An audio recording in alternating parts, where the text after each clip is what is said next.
आदरणीय भाई साहब के व्याख्यान का हमें लाभ प्राप्त होगा। अभी हम स्वाध्याय प्रारंभ कर रहे हैं।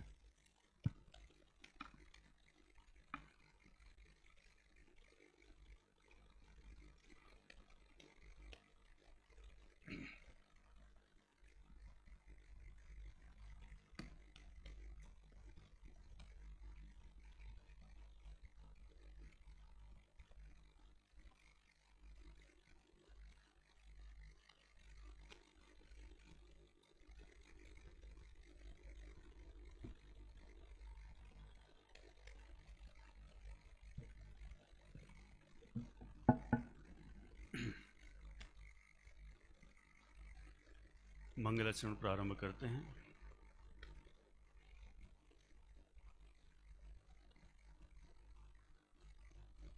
णमो अर्हन्ताळं णमो सिद्धाळं णमो आयर्याळं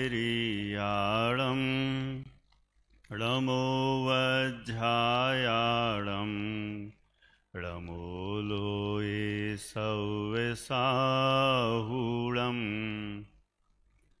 मंगलं भगवान् वीरो मंगलं गौतमो गणी मंगलं कुन्दकुन्दाद्यो जैनधर्मोऽस्तु मंगलम् सर्वमङ्गलमाङ्गल्यं सर्वकल्याणकारकं प्रधानं सर्वधर्माणां जैनं जयतु शासनं जैनं जयतु शासनं जैनं जयतु शासनं मंगलमय मंगलकरण वीतराग विज्ञान नमो ताहि जाते भय अरहंतादि महान करि मंगल करि हो महा ग्रंथ करन को काज जाते मिले समाज सब पावे निज पद राज पावे निज पद राज मिथ्या भाव अभावते जो प्रगटे निज भाव सो जयवंत रहो सदा यही मोक्ष उपाव यही मोक्ष उपाव। आचार्य कल्प पंडित तोडरमल जी द्वारा विरचित मोक्ष मार्ग प्रकाशक नाम का यह पावन ग्रंथ है। इस ग्रंथ में दूसरे अधिकार के अंतर्गत दर्शन मोह रूप जीव की अवस्था का वर्णन किया गया है, उसकी चर्चा हम यहाँ पर लेने वाले हैं।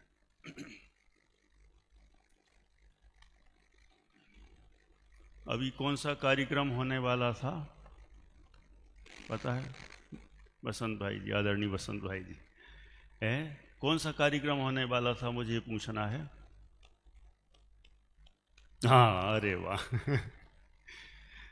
अभी सब यही लगा के बैठे हुए थे कि अभी अधिवेशन होना है, लेकिन होना क्या था मुझे ही खुद पता नहीं था। अब भी पता चला अचानक 2 मिनट पहले ही कि मेरा प्रवचन है। क्या वस्तु व्यवस्था है। हम सोचते कुछ हैं और होता कुछ है। एक्चुअल में होने योग्य ही होता है, हम सोचते अपने हिसाब से हैं। माने वस्तु व्यवस्था इतनी सुव्यवस्थित है, उस वस्तु व्यवस्था को जो जैसी है वैसा स्वीकार कर ले तो आनंद ही आनंद है, नहीं तो आकुलता में तो आकुलता बनी है। कई लोग आकुलित तो हो रहे होंगे, अरे ऐसा क्यों हुआ, सूचना तो कुछ और हुई थी, कुछ और हो गया।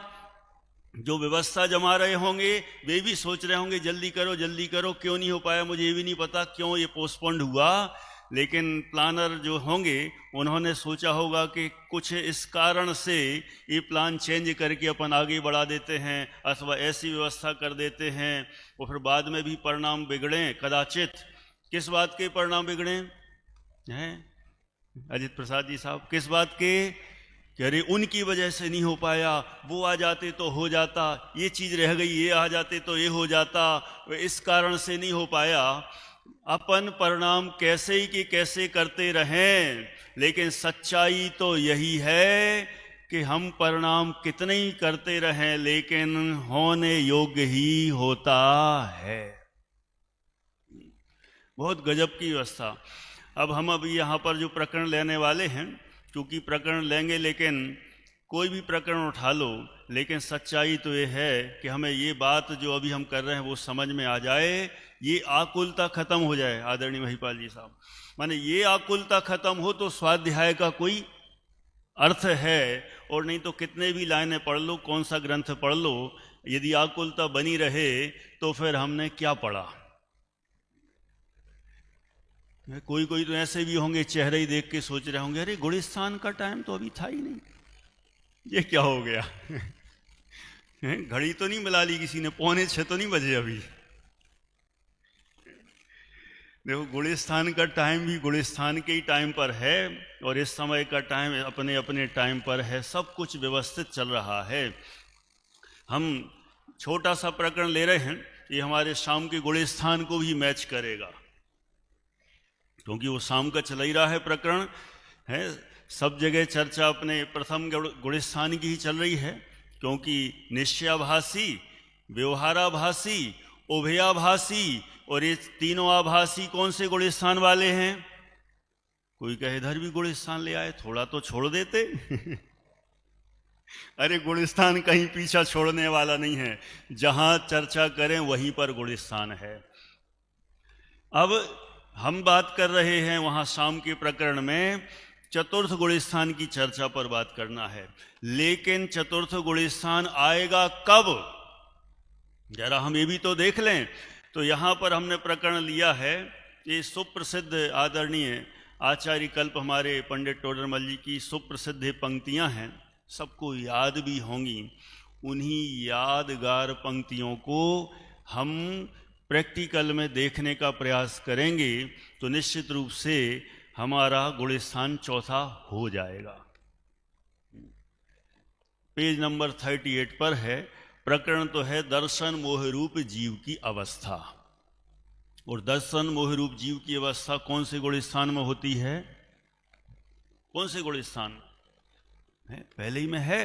तो अब हम देख रहे हैं यहाँ कि दर्शन मोह के निमित्त से जीव की दशा कैसी होती है, और वह जीव इस दशा में रहकर किस तरह से प्रवर्तन करता है, लेकिन करना कैसा चाहिए वह भी हम यहाँ जानने का प्रयास करेंगे। देखिए बहुत सुंदर पंक्तियाँ हैं। पहले मैं ऊपर से पढ़ता हूँ, फिर जो 2, 3, 4 लाइन हैं उनको ही मुख्य टारगेट बनाकर आगे बढ़ेंगे। यहाँ लिखा, वहाँ दर्शन मोह के उदय से तो मिथ्यात्व भाव होता है, उससे यह जीव अन्यथा प्रतीति रूप अतत्व श्रद्धान करता है।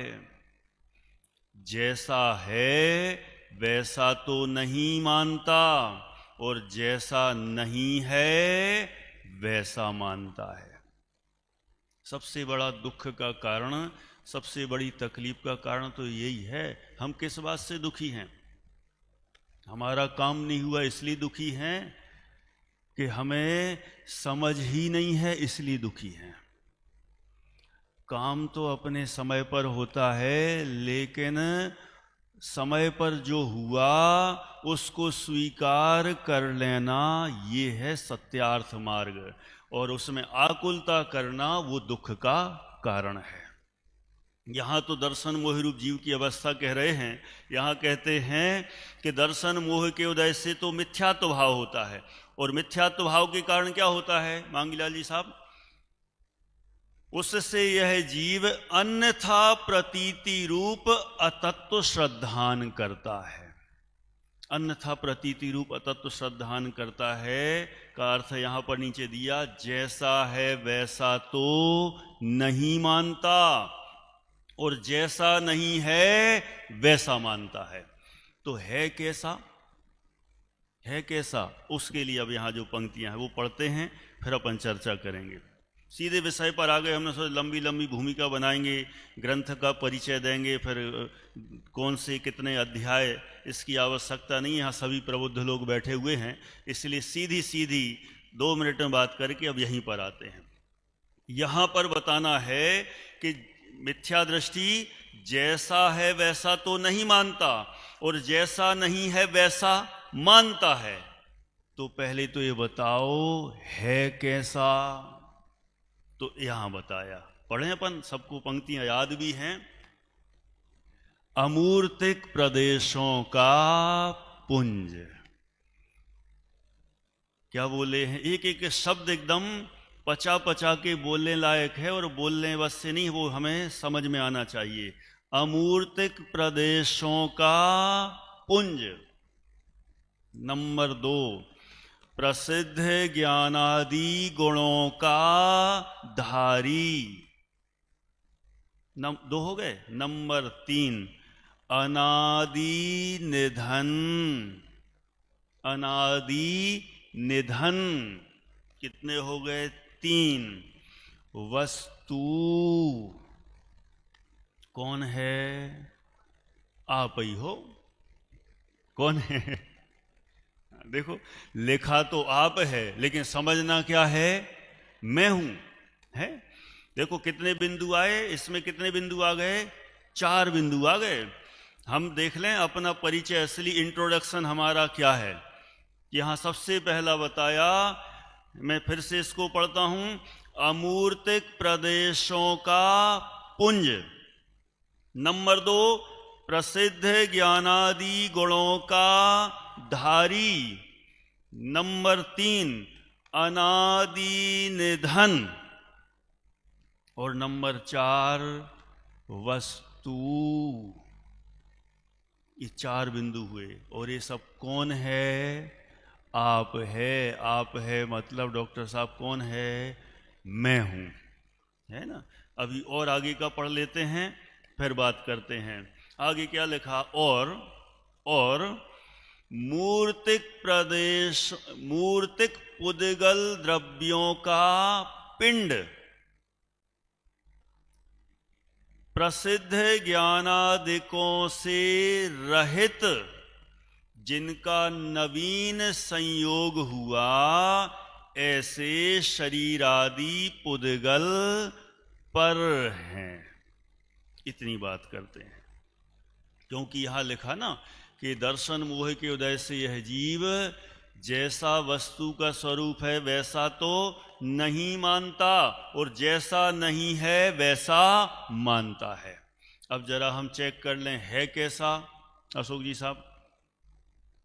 सबसे पहला बिंदु, अभी मैं इसमें से भी थोड़ा सा प्रश्न भी पूछ सकता हूं, बीच बीच में आप बताते जाना। क्या लिखा यहां? अमूर्तिक प्रदेशों का पुंज। ये अमूर्तिक प्रदेशों का पुंज। दूसरे नंबर पर लिखा प्रसिद्ध ज्ञानादि गुणों का धारी। तीसरा है अनादि निधन, और चौथा है वस्तु। ये 4 चीजें कहीं। आप लोगों ने सबने सुने होंगे, हर एक द्रव्य के अपने अपने चतुष्टय होते हैं। होते ना, हर एक द्रव्य के अपने अपने चतुष्टय। तो यहां पर भी ये चतुष्टय घटा दिए। यहां पर कैसे घटा दिए? देखो जरा, यहां पर जीव के अपने स्वयं के चतुष्टय घटा दिए। कैसे घटाए? पहला नंबर, अमूर्तिक प्रदेशों का पुंज। आप मतलब मैं कैसा हूं? अमूर्तिक प्रदेशों का पुंज हूं। यहां कौन सा चतुष्टय में से एक कौन सा निकाला? स्वक्षेत्र। माने मेरा स्वक्षेत्र कैसा है कि मैं अमूर्तिक प्रदेशों का पुंज हूं। मेरे अंदर मूर्तपना नहीं है, जो मेरा स्वरूप है उसमें स्पर्श रस गंध वर्ण आदि नहीं है, ऐसा हूं मैं। इसलिए कहा अमूर्तिक प्रदेशों का पुंज।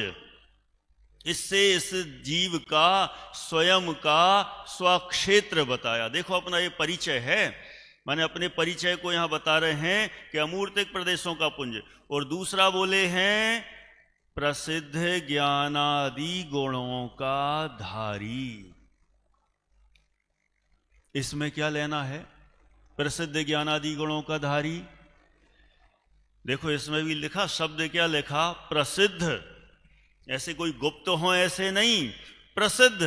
प्रसिद्ध माने फेमस। प्रसिद्ध का अर्थ क्या? फेमस। और हमारे जो ज्ञानादि गुण हैं प्रसिद्ध हैं। प्रसिद्ध हैं कैसे? आबाल गोपाल सबको सदा काल अनुभव में आते हैं, इसलिए प्रसिद्ध हैं। प्रसिद्ध का मतलब ये थोड़ी कि देश विदेश में ख्याति प्राप्त है। प्रसिद्ध का मतलब क्या होता है? जैसे अभी किसी का परिचय दें तो अपन कहते हैं ना, ये तो देश विदेश में ख्याति प्राप्त हैं, तो इसका मतलब प्रसिद्ध हैं। तो प्रसिद्ध का मतलब कोई दुनिया भर के लोग जानते हों, विश्वविख्यात हों, उसका नाम प्रसिद्धि है। अरे आबाल गोपाल सबको जो सदाकाल अनुभव में आता हो, जिसके ज्ञान आदि अनंत गुण, जिनका खुद को भी भाषण होता हो, मैं ज्ञान से जानता हूं ये मुझे पकड़ में आता है, मैं दर्शन से देखता हूं मुझे पकड़ में आता है। तो इसलिए ज्ञानादि गुण जीव के अप्रसिद्ध नहीं हैं, प्रसिद्ध हैं, हमें ख्याल में आते हैं। इसलिए प्रसिद्ध ज्ञानादि गुणों का धारी। इससे जीव का परिचय करा दिया स्वभाव। क्या बता दिया इसमें? स्वभाव। देखो पहले स्वक्षेत्र का परिचय दिया, उसके बाद स्वभाव का परिचय दिया, और इसके बाद अगले नंबर पर आते हैं कैसा है यह जीव, अथवा मैं कैसा हूं? अनादि निधन। कब से हूं मैं? अनादिकाल से। देखो बोलना तो कितना अच्छा लगता है नहीं लगता? बोलना तो सबको अच्छा लगता है, और खास तौर से प्रवचन में, है ना? प्रवचन में तो सबको अच्छा लगता है, मैं कैसा हूं? अनादि निधन हूं। और जब प्रैक्टिकली जीवन में आते हैं तब तो ऐसा लगता है, कितने साल के हो गए साहब? डॉक्टर साहब कितने साल के हो गए आप? कितने 77। देखो आपने बिल्कुल सही बता दिया है। अभी सबसे पूछेंगे तो सब बता देंगे, है ना? बता देंगे ना कितने साल के हो गए सब। अशोक जी साहब आप तो समझ गए, आप नहीं बताओगे कितने साल के? सबसे अभी पूछा जाए, देखो प्रवचन में तो हो सकता है अभी सब बदल देंगे आंसर अपना, वो तो डॉक्टर साहब ने बता दिया, लेकिन अब जो समझ गए हैं वे अपना अपना आंसर अब बदल देंगे। क्या बदल देंगे अजित प्रसाद जी साहब? हाँ देखो, अब देखो बदल दिया वहां पर ऐसे ही है, प्रवचनों में जब बात आती है तो हम अपना थोड़ा एंगल अलग कर देते हैं, और जब बाहर पूछा जाएगा कितने साल के, तो अपना अपना सब वही बताएंगे जो शरीर की स्थिति है, उस स्थिति के अनुसार ही अपना परिचय देते हैं। और जब और कितना जियोगे, कितने साल, तो उसी को ही आयु को प्रमाण मान लेते हैं। लेकिन यहां तो कह रहे अनादि निधन, ऐसा कभी फील होता है? देखो वस्तु स्वरूप तो ऐसा ही है, माने यहाँ जो परिचय दिया जा रहा है ना, वास्तव में सबसे पहला कहा अमूर्तिक प्रदेशों का पुंज। हमें तो यही दिखाई देता है, ये मूर्तिक दिखाई देता है। जब वो जो बायोडाटा भी अपना छपता है ना, जबकि शादी वादी होने वाली होती है, तब उसमें क्या छापते हैं? कितने फिट, रंग कैसा, रंग सब बताते हैं, ये रंग वाला, ये हाइट वाला, ये वाला, पूरा परिचय बताते हैं। यहां तो कह रहे अमूर्तिक प्रदेशों का पुंज। यहां तो कोई रंग नहीं है, रूप नहीं है, अरस है, अरूप है, अगंध है ना? जैसे आचार्य कुंद देव ने 49 नंबर की गाथा बता दिया, अरसम अरूपम गंधम अबत्तम चेदना गुणमसद्दम है, जो जान अलिंग गहणम जीव मण दिठ संठाणम। माने यह आत्मा तो अमूर्तिक प्रदेशों का पुंज है, असंख्यात प्रदेशी, लोक प्रमाण असंख्यात प्रदेश इसके हैं, ऐसा अमूर्तिक प्रदेशों का पुंज, जबकि हमें अमूर्तिक तो दिखाई नहीं दे रहा है और इस मूर्तिक शरीर को ही अपना मानने के लिए तैयार हैं। थोड़ा सा कोई कह दे है रंग रूप के बारे में, कोई इधर का उधर व्याख्यान कर दे तो भी तकलीफ हो जाए। अपन को कोई काला कह दे तो कैसा लगे? कैसा लगता है? बुरा लगता है कि अच्छा लगता है? यहां पर बैठा है कोई काले रंग का? है कोई काला रंग का? हाँ, यहाँ तो कह रहे हैं ना, हम तो काले हैं, ना गोरे हैं ना काले हैं, गोरा काला जो भी दिखता चाम है, और मोटा पतला होना उसका काम है। यहाँ तो अपन भजन गाएंगे, लेकिन हमें तो यही फील होता है कि मैं गोरा हूं, मैं काला हूं। यहाँ तो कह रहे हैं अमूर्तिक प्रदेशों का पुंज और प्रसिद्ध ज्ञानादि गुणों का धारी। ऐसे ज्ञानादि गुण प्रसिद्ध हैं, प्रकट हैं, स्पष्ट हैं, दिखाई देते हैं, ऐसा मेरा स्वरूप है। और तीसरा जो बता रहे, ये तो गजब का तीसरा, अनादि निधन। इससे कौन सा चतुष्टय में से कौन सा लेना है? स्वकाल, माने अपना काल अनादि निधन है।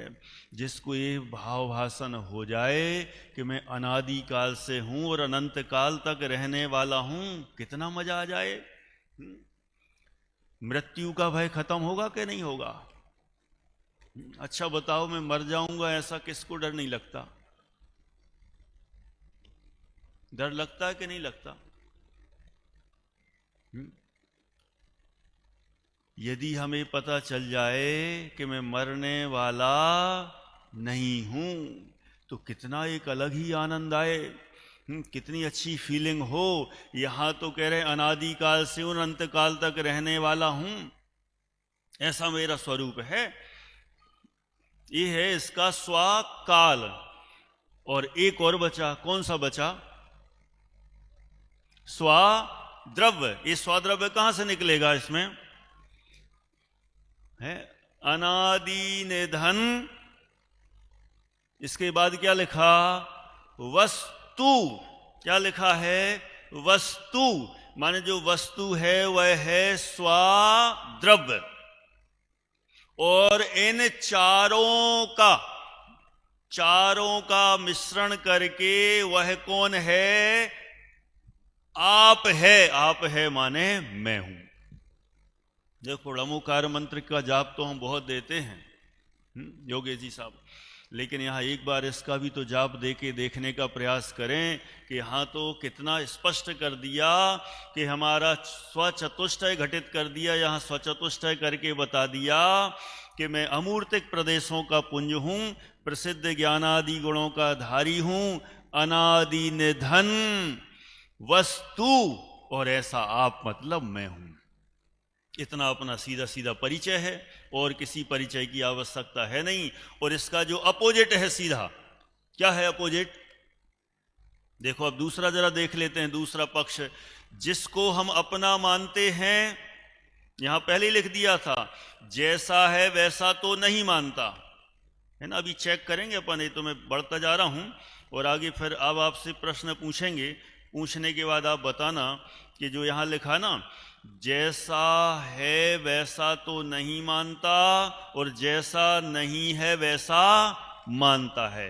अभी अपना परिचय हो गया 4 बिंदुओं से।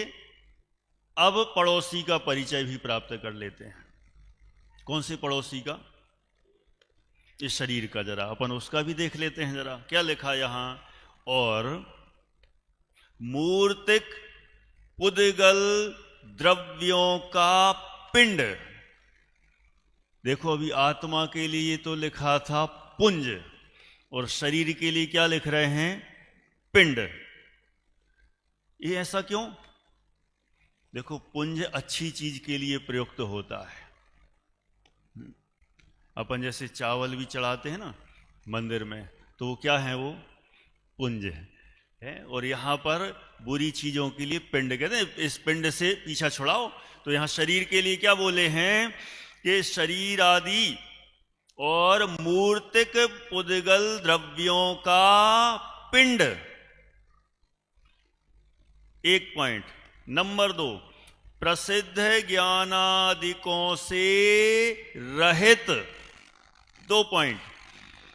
जिनका नवीन संयोग हुआ है, ऐसे 3 पॉइंट। ऐसे शरीरादिक पुद्गल। कितने हो गए? 4।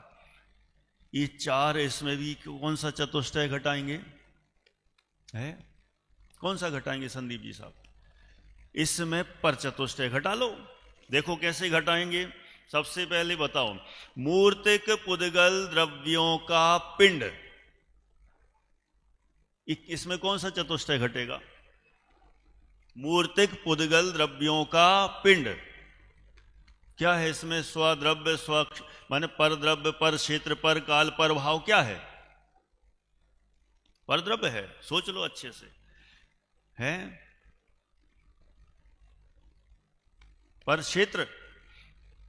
बिल्कुल। देखो, मूर्तिक पुद्गल द्रव्यों का पिंड, यहां लेना है पर क्षेत्र, है ना। अभी देखो दूसरा, प्रसिद्ध ज्ञानादिकों से रहित। प्रसिद्ध ज्ञानादिकों से रहित, ये क्या है? परभाव, माने शरीरादिक में, इनमें प्रसिद्ध ज्ञानादि का अभाव है। इसमें नहीं है, प्रसिद्ध ज्ञानादिक नहीं है। तो उसमें क्या है? उसमें तो स्पर्श आदि है। प्रसिद्ध ज्ञानादिकों से रहित, जिनका नवीन संयोग हुआ। देखो इसमें क्या आएगा? काल। काल लगाएंगे, नवीन संयोग हुआ है। और चौथा, ऐसे शरीरादिक पुद्गल,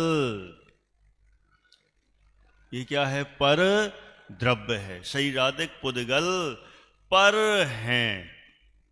दोनों का हो गया ना बराबर स्पेशल। अब जरा देखना, यहां पर बात कर रहे हैं, जो प्रकरण अपना उठाया गया, प्रकरण में तो उठाया कि मिथ्यात्व के कारण से है जीव, जैसा है वैसा तो नहीं मानता, और जैसा नहीं है वैसा मानता है।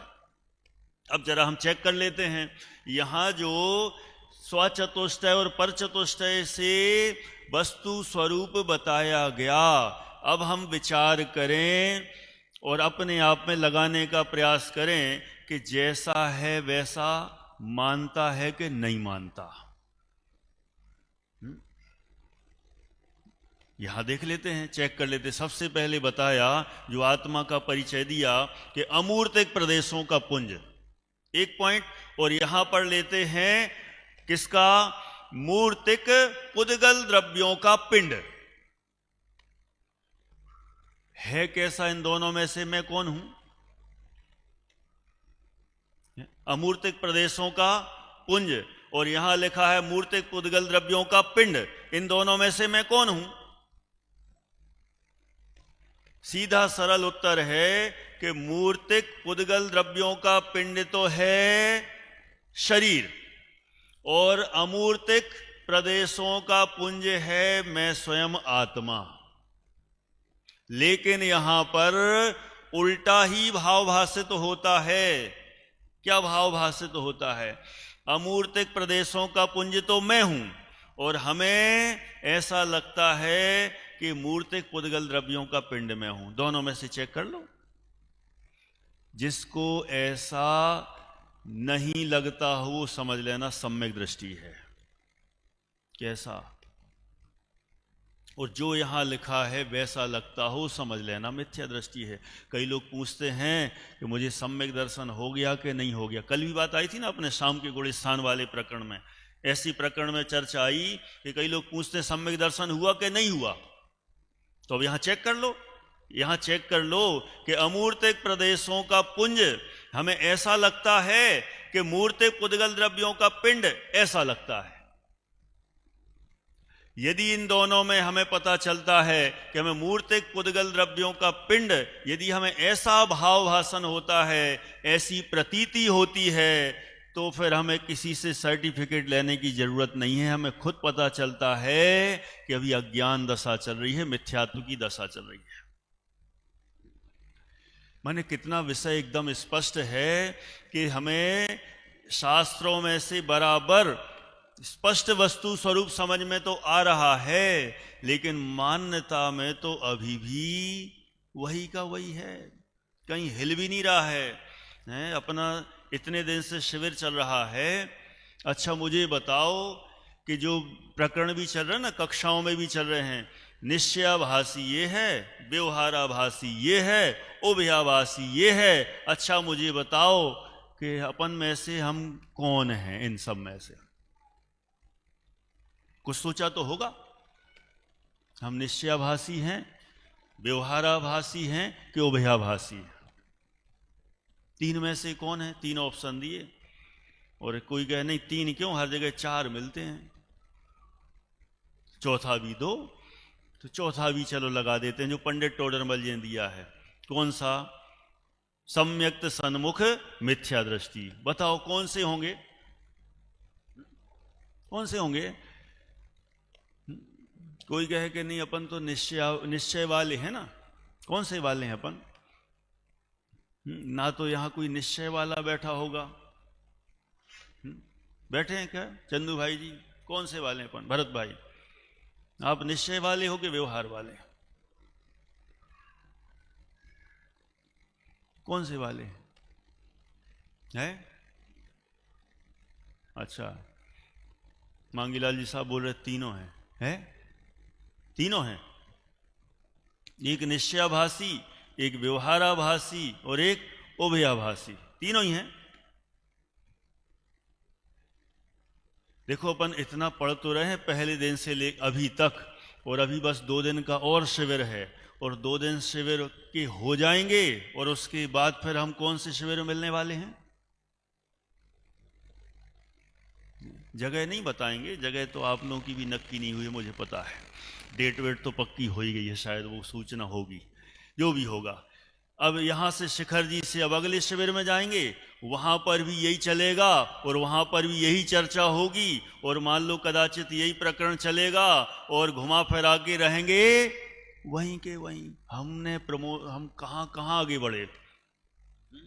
होने को आज हमारे आदरणीय भाई साहब ने अच्छा प्रकरण लिया था सुबह। उन्होंने कहा था कि कहते हैं पढ़ते रहते हो, कुछ आगे तो बढ़ो।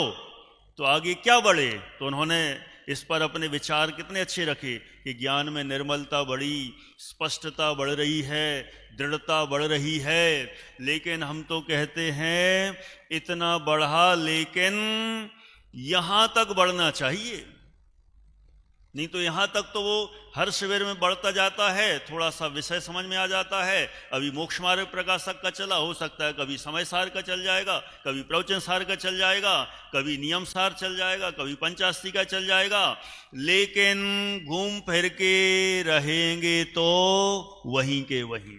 हमें तो ऐसा भाव भाषण हो जाए जो यहां लिखा ना, अमूर्तिक प्रदेशों का पुंज, ये फीलिंग आने लग जाए तो समझना कि अब हम सही रास्ते पर हैं। और एक दूसरी तरफ कह रहे हैं शरीर आदि पुद्गल पर हैं। कौन से? कि मूर्तिक पुद्गल द्रव्यों का पिंड। ये जो मूर्तिक पुद्गल द्रव्यों का पिंड है, ये शरीर, इस शरीर से कितना अपनापन टूटा, अथवा हमें ऐसा कभी फील होता है क्या ये तो मूर्तिक पुद्गल द्रव्यों का पिंड है, ये पर है, ये मैं नहीं हूं। ऐसा कितने अंशों में हमें सिरोधारी हुआ। चेक कर लें जरा हम। यदि हम खुद ही चेक करते हैं, जैसे वो थर्मामीटर हो ना, आजकल हम अपना बुखार हम ही चेक कर लेते हैं, तो यहां पर हम अपना थर्मामीटर लगाएं तो बस इसको चेक करने का प्रयास करें तो हमें कितने % ऐसा कुछ ख्याल आया कि ये अमूर्तिक प्रदेशों का पुंज में और मूर्तिक पुद्गल द्रव्यों का पिंड, ये इन दोनों में हमें क्या ऐसी फीलिंग बैठना चालू हुई है कि विषय समझ में आ गया, ये फीलिंग हुई है। दूसरा भी कितना एक एक बिंदु पर विचार करें। दूसरा कहा प्रसिद्ध ज्ञानादि गुणों का धारी, और इस तरफ कह रहे हैं प्रसिद्ध ज्ञानादिकों से रहित। तो प्रसिद्ध ज्ञानादि गुणों का धारी मैं हूं और ये शरीर जो है वह प्रसिद्ध ज्ञानादि गुणों से रहित है। तो इन दोनों में हमें भेद विज्ञान प्रारंभ हुआ कि हम कहां तक पहुंचे हैं, कितना पहुंचे, जरा चेक करें, विचार करें। कभी कभी तो ऐसा लगने लगता है कि हम स्वाध्याय तो खूब कर रहे हैं, ये तो ऐसी अपनी मन की बात बता रहा हूं, स्वाध्याय भी खूब चल रहा है, एक एक विषय का स्पष्टीकरण भी हो रहा है, सारा विषय का खुलासा भी हो रहा है। और हम जब खुलासा होता है तो उस पर हम हंस भी लेते हैं। किस बात पे हंस लेते हैं? जैसे अपन कोई बताए कि देखो अज्ञानी ऐसा मानता है, अज्ञानी ऐसा मानता है, अज्ञानी ऐसा मानता है, तो अपन भी हंसते हैं। किस पर? किस पे हंसते हैं? अज्ञानी के ऊपर हंसते हैं कि अपने आप पर हंसते हैं? मजा भी आ जाता है अपने, मतलब उसमें मजा आ गया, कुछ अच्छे उदाहरण दे दिए तो मजा आ गया, कुछ अच्छा नया विषय निकल गया, मजा आ गया। लेकिन इन सब मजे के बीच में ये वाला तो काम कहीं नहीं समझ में आ रहा है कि ये वाला काम कहां तक हुआ है। माने एक तरफ कह रहे हैं प्रसिद्ध ज्ञानादि गुणों का धारी और दूसरी तरफ कह रहे हैं प्रसिद्ध ज्ञानादिकों से रहित। इन दोनों में कहीं कोई बीच में कोई धारा, कोई आरा, कोई भेद विज्ञान की धारा कहीं पर कुछ ख्याल में आई क्या हमें? है ऐसी फीलिंग कहीं हुई? जैसे हमें अपनों में अपनेपन की फीलिंग होती है, साधर्मियों में साधर्मियों के प्रति वात्सल्य वाली फीलिंग होती है। कोई नया मुमुक्षु पैदा हो जाए, नया मुमुक्षु पैदा हो जाए का मतलब पहले कुछ और समझता था, अब वो स्वाध्याय में आने लग गया, अपनी सभाओं में आने लग गया, तो हमें लगा कि हाँ कोई अपना सा आ गया, ये अब अपने हो गए, ये अब अपनी तरफ आ गए, ऐसा हमें फीलिंग होती है। हमें यहाँ पर कुछ लगा कि अपना क्या है, पराया क्या है। एक तरफ प्रसिद्ध ज्ञानादि गुणों का धारी कि जानने देखने वाला ही मैं हूं, और दूसरी तरफ जो जानता देखता नहीं है ऐसा शरीर आदि ये पुद्गल। तो इन दोनों में कहीं फीलिंग में आता है। विचार करें कि इन दोनों में हमें वज्र की दीवार खड़ी हुई नजर आए तो समझना कि हमने दोनों में अंतर ज्ञात कर लिया।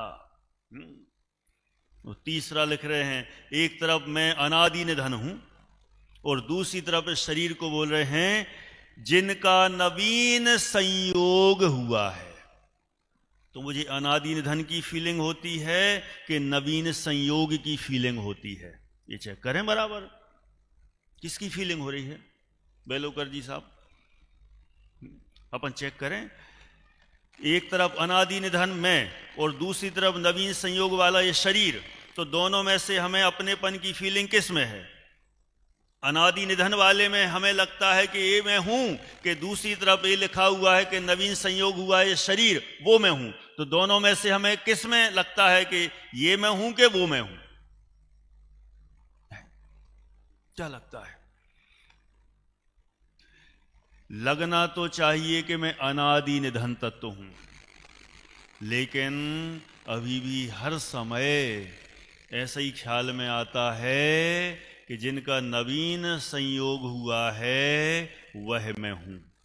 कोई कहे कि ऐसा आप सब पे आरोप कैसे लगा सकते हो? किसी पे आरोप लगाने वाली बात नहीं है। हम अपना चिंतन करके देख लेंगे तो पता चलेगा नवीन संयोग में अपनापन है कि जो अनादि निधन वस्तु मैं हूं उसकी प्रतीति है ना। ये दोनों में देखो एक एक अंतर बराबर करते चले जा रहे हैं कि एक तो अनादि निधन वस्तु आप है, अनादि निधन, और दूसरा कह रहे नवीन संयोग हुआ है वो मैं हूं। माने इसके इस जीवन के पहले में कुछ और था और आगे इसके बाद में आगे भी रहूंगा, ऐसी प्रतीति, ऐसा भाव भाषण, ऐसा क्या हमें होता है? ऐसा भाव भाषण यदि हो तो समझ लेना वो हमारी यथार्थता रूप वो दृढ़ता है, वो है असली तत्व की पकड़। स्वाध्याय हो जाना है और उसके बाद भेद प्रभेद और सारे विषयों का स्पष्टीकरण हो जाना अलग बात है, लेकिन जब तक ये फीलिंग में नहीं आ जाए, जैसे वो सम्यक्त सन्मुख मिथ्या दृष्टि में कहे ना, वहां भी 4-5 बिंदु कहे कि जब तक ऐसा भाव भाषण ना होने लगे तब तक वह अभी मिथ्या दृष्टि ही है। तो वहां के बिंदु ले लो चाहे यहां के बिंदु ले लो, बात तो एक ही है कि जब तक ये फीलिंग ना आने लगे कि मैं अनादि निधन तत्व हूं, ऐसा फील हो तो समझ लेना कि मैंने समझने का कुछ प्रयास किया है, लेकिन इनका नवीन संयोग हुआ है ऐसे पदार्थ के प्रति ही अभी अपनत्व दिखाई दे रहा है। और चौथा बिंदु क्या लिखा? वस्तु। कौन सी वस्तु? आत्म वस्तु, निजात्म वस्तु, वो आप है माने मैं हूं। और दूसरी तरफ यहां बोल रहे हैं कि ऐसे शरीर आदि पुद्गल ये सब पर हैं। शरीर आदि पुद्गल ये उसका अपना द्रव्य है। तो ये शरीर का लक्षण हुआ और ऐसा ये जीव का लक्षण हुआ, जो चार बिंदु ऊपर बताए। अब हमें विचार करना है कि स्वद्रव्य, स्वक्षेत्र, स्वकाल और स्वभाव ये हमारा स्वरूप है, और परद्रव्य, पर क्षेत्र, पर काल, पर भाव ये सब शरीर आदि पुद्गलों का है। तो इन दोनों में कितने % हमें कुछ जागरूकता हुई? क्या लगता है? विचार करें। मैंने इन दोनों में जो यहाँ एकदम स्पष्टीकरण कर दिया कि मैं कौन हूँ, मेरा परिचय बता दिया, और शरीर आदि कौन है उनका परिचय करा दिया। तो यहाँ दोनों का अपना अपना चतुष्टय से परिचय करा दिया। परिचय कराने के बाद हमें कैसी फीलिंग आती है उस पर हम विचार करें, है ना। इसलिए यहाँ लिखा कि ऐसे शरीर आदि पुद्गल पर हैं, इनके संयोग रूप। देखो ये दोनों अंतर तो हो गया। अब अंतर हो जाने के बाद अब क्या बोल रहे हैं?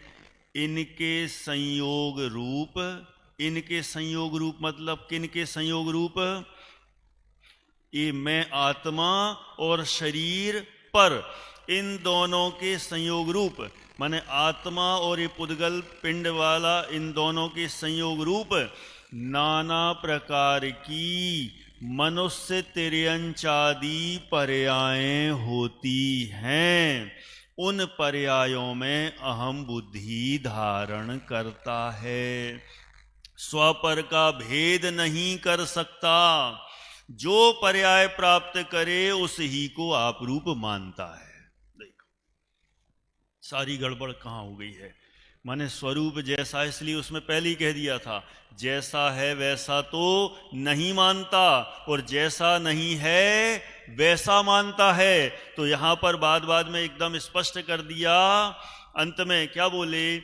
इनके संयोग रूप, मेरा स्वरूप बताया और शरीर आदि का स्वरूप बताया। इनके संयोग रूप नाना प्रकार की जो अवस्थाएं हुई।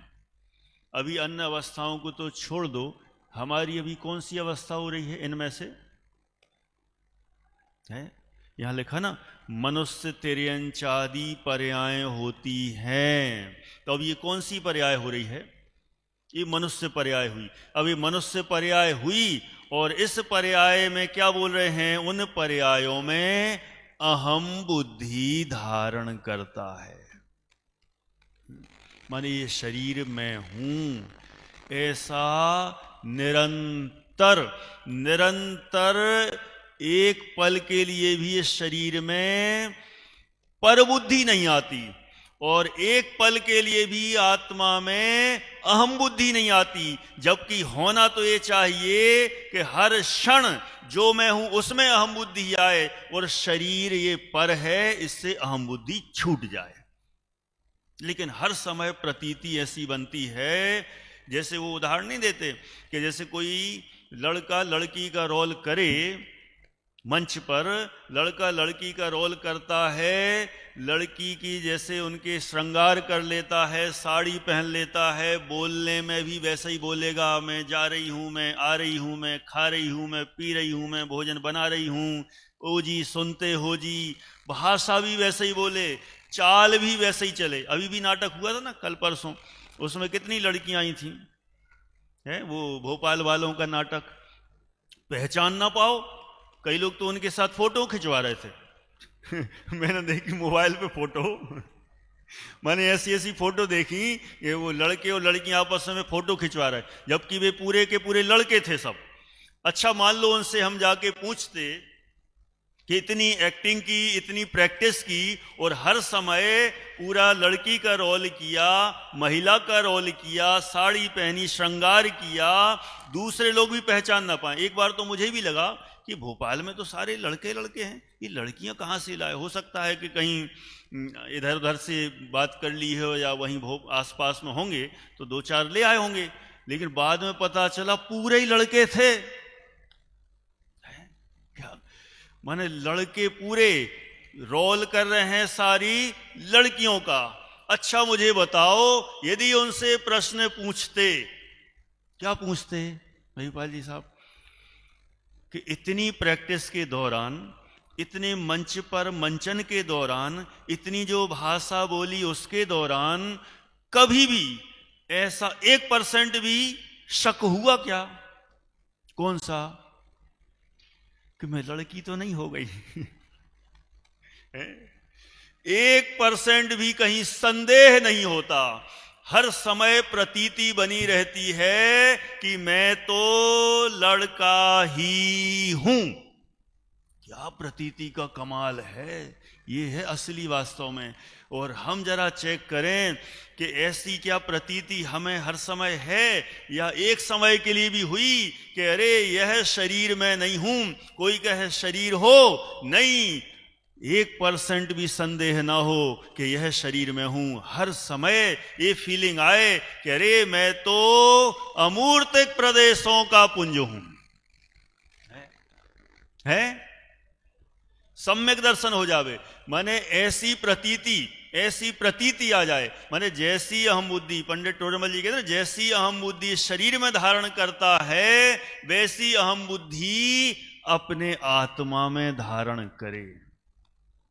संदेह भी ना हो कि कोई किसी नाम से पुकारे, किसी अन्य पर्यायों रूप कहे, तो भी संदेह भी ना हो कि अरे मैं कहीं ऐसा तो नहीं हूं, मैं कहीं वैसा तो नहीं हूं। कोई मनुष्य कहे तो भी हमें प्रतीति में रहे, हमें बैठा रहे कि नहीं, ये मनुष्य पर्याय रूप में नहीं हूं।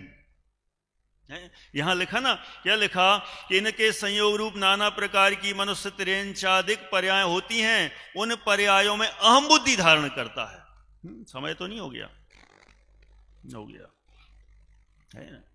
इन पर्यायों में अहम बुद्धि धारण करता है। माने जो मनुष्य पर्याय मिली तो यह पर्याय रूप ही मैं हूं। हमें तो बस ज्यादा नहीं विषय बताना है, क्योंकि विषय तो फिर ऐसा है, लंबे लंबे विषय चलते हैं। बस हमें बार बार ये चेक करने की कोशिश करना है कि जो 4 बिंदु कहे, इनमें हमें कहीं 1% भी ऐसा शास्त्राधार से तो लगा मतलब शास्त्राधार से तो जान लिया कि हाँ वास्तव में ये बात सही है, लेकिन फीलिंग में कहीं ऐसा आ रहा है कि जो 4 बातें अपने लिए कहीं, उन चारों में से मैं उन्हीं स्वरूप हूं। और जो 4 बातें शरीर के लिए कहीं, तो क्या हमें कहीं किसी भी अंश में ऐसा भी भाव भाषण हुआ कि ये 4 बातें कहीं ये शरीर के लिए ही हैं? ऐसा कहीं लगा? नहीं लगा तो अभी हमें बहुत काम करना बाकी है। देखो, समय सार आदि की भाषा में तो अपन बराबर कहते हैं, कहते रहेंगे कि अरे शरीर आदि मैं नहीं हूँ, मैं तो त्रिकाल शरीर से भिन्न हूँ, त्रिकाल कर्मों से भिन्न हूँ, त्रिकाल रागादि से भिन्न हूँ, मैं तो अनादि निधन त्रिकाली ध्रुव हूँ, ज्ञायक भाव हूँ, परम पारणामिक भाव हूँ। ये शब्दों से कहने में और सुनने में तो मजा आता है, सबको मजा आता है। यदि इस तरह की चर्चा होगी सबको बहुत अच्छा लगता है। मैंने तो ये किया ही नहीं, मैं तो इन क्रियाओं का करता नहीं, मैं तो इससे भिन्न हूं, त्रिकाल शुद्ध भिन्न, त्रिकाल शुद्ध भिन्न, द्रव्यार्थिक नय का विषयभूत, दृष्टि का विषयभूत। ऐसा तो बार बार कहने सुनने में खूब मजा आता है, लेकिन भाषा में ही मजा आता है। मजा तो भाव भाषण का है। इसलिए जो इतनी सुंदर चर्चा की, उन पर्यायों में हम बुद्धि धारण करता है, स्वपर का भेद नहीं कर सकता, जो पर्याय प्राप्त करे उस ही को आपरूप मानता है।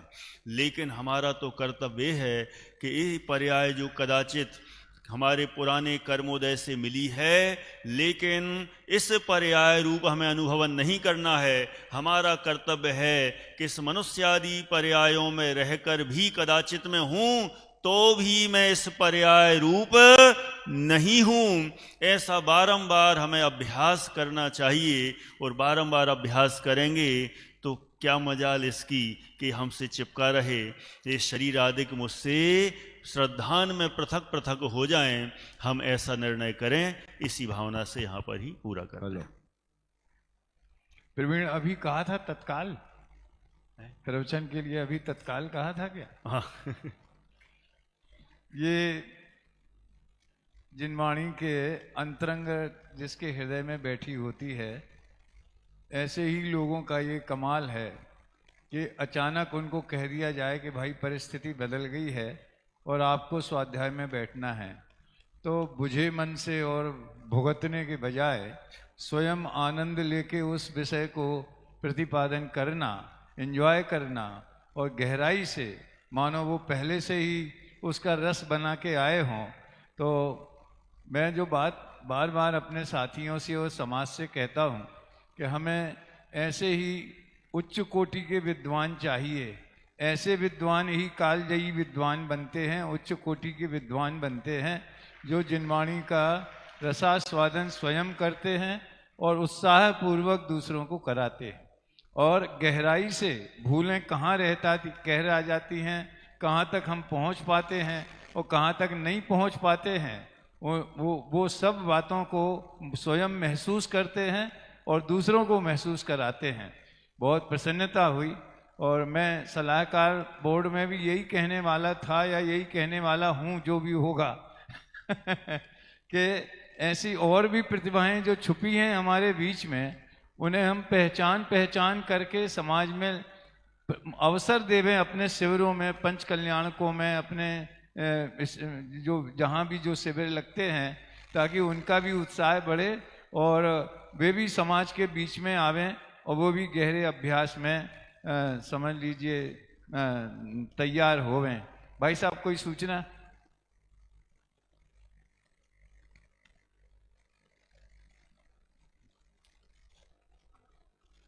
हाँ, कितने बजे? अच्छा, अभी 7 बजे है ना? 7 बजे जो सलाहकार बोर्ड का होगा, उसमें आप सब पधारे हों। जो अब्सेंट हो गए हैं उन्हें भी बता देवें कि वो भी पधारें। अभी जिनवाणी की विनय करते। अनंत धर्मणस्तत्वं पश्यन्ति प्रत्यगात्मना, अनेकांतमयी मूर्ति नित्यमेव प्रकाशताम्।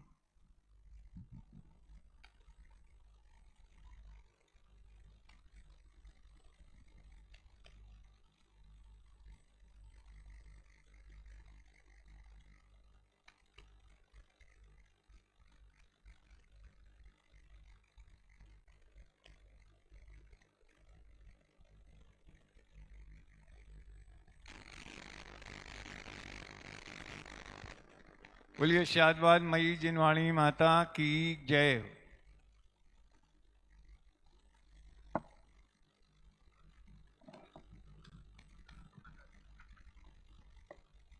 कार्यक्रम पूर्व की भांति है। 5:45 से 6:30 बजे तक यहाँ गुणस्थान की कक्षा लगेगी। 6:30 से 7 बजे तक जिनेंद्र भक्ति, और 7 बजे बाद अपना यहाँ सलाहकार बोर्ड का अधिवेशन होगा, और फिर प्रवचन आदरणीय शुद्धात्म प्रकाश जी भारेल, एसपी भारेल साहब का प्रवचन